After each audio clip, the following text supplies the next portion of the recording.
Hey friends, welcome back. Today, a follow-up to last week's YouTube, another much requested topic that I cover. What is actually good for cleaning your vulva and your vagina? So stay tuned.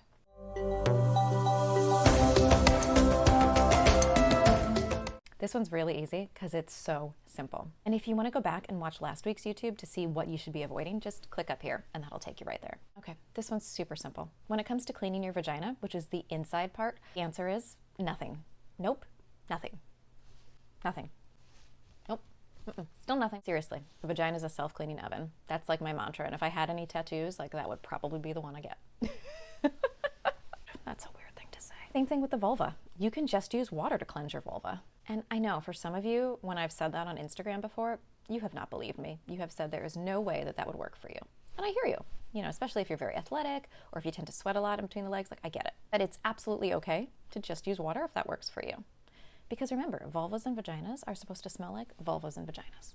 So the goal here is not to make your vulva smell like a rose bush. That's really funny, actually, rose bush. But if you are wanting to use something more than water, let's talk about the two things that I recommend. The first category are cleansers. And so these are liquid cleansers, which are different from soaps.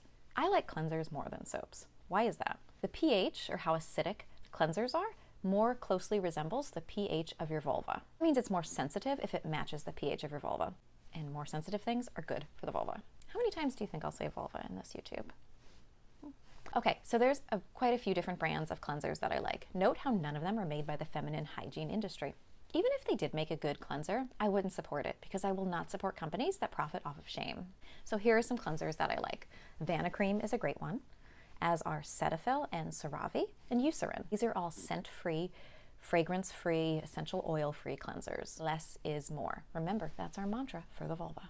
When it comes to cleaning the vulva, you just use these externally and gently. Don't sit there and scrub and go crazy and use a ton and use a really harsh loofah. Just be gentle, gentle. If you do want to use a soap, and some people do just fine with soaps, my two favorite are Dove Unscented. And what I like about it is that it's cheap and you can find it anywhere.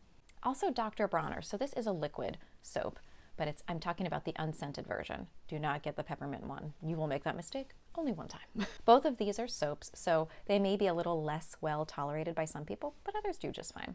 And the same cleaning recommendations apply. Just be gentle. So out of these that I've listed, you may be thinking, well, how come you haven't listed organic products or products from other feminine hygiene companies such as Honey Pot or Love Wellness that claim that they're gentle? Well, like I've said before, I will never recommend anything from a feminine hygiene industry, even ones that have rebranded themselves or call themselves organic or anything like that, because it's still the same industry at the end of the day.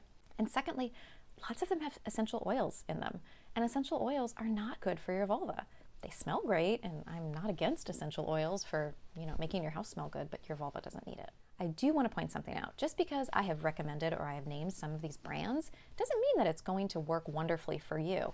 What I mean is you could use Eucerin cleanser or Cetaphil cleanser, and you find that it still irritates your vulva or dries out the skin or leaves you itchy or scratchy.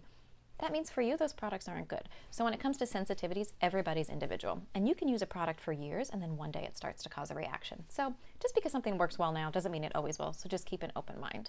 I should clarify, I am making absolutely no money off of recommending these products. However, if you do want to purchase them, I do have a link in my show notes to my Amazon shop. Now you're probably thinking, she just said she doesn't make money, but of course, if she has an Amazon shop, she's making commission. I do make a commission when you click. However, I'm donating all of it. My current charity is Days for Girls International, which is a period poverty organization that donates money and helps send menstrual products to people who are experiencing period poverty worldwide. That was really hard to get out. So if you want to help support an organization and get some really awesome products that you might want for your vulva, you can shop there, but please don't feel obligated. You can head over to my show notes for some good references and resources, and I've got so much more on these topics on my Instagram and my TikTok alike, so go ahead and follow me there. And go ahead and like, follow, subscribe, hit the bell, all that good stuff for my YouTube so that you will not miss notification for my next one comes out. They come out every Friday. I hope all of you stay healthy, stay safe, and stay happy.